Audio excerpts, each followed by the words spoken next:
They used to make trucks at this factory in St. Thomas. Big, sturdy rigs, but now only weeds fill the lot where 1,400 workers once parked. It seems a fitting symbol of a disturbing trend in Canada, manufacturers finding greener pastures elsewhere. There's a lot of people lost their jobs.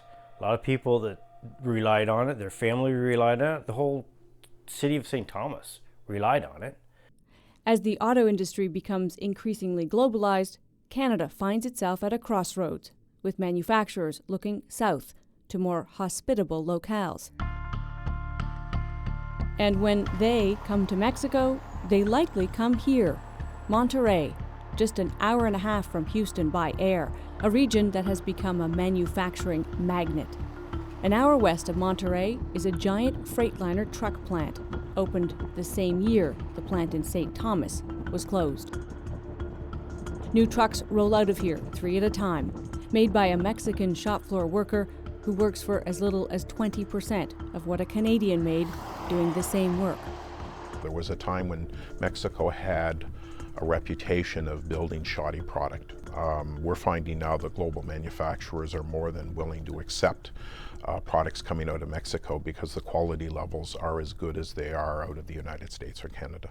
At the beginning, we were just doing assembly. Now we do assembly and machining of components. We do some very complex components here that 7 years ago we thought we would never relocalize in Mexico. Basically, in Mexico, we pay 1/10 of what we do in our Canadian plants, and that's a significant savings. Mexico has trade agreements with 44 countries, saving an automaker up to $10,000 per vehicle if built and shipped from here. Now we also export to Europe, to Asia, and there also those trade agreements helps us a lot. So the nice story is really that we have a facility here, and with the economies of scale that we have gained here, we are able to export now to 3 continents, and we are still competitive in Asia and in South America and also in Europe. Even the companies benefiting from lower Mexican wages know they will keep rising. The expectation, though, is that a culture of high productivity and innovation, combined with the appeal of easy trade, will keep this place attractive.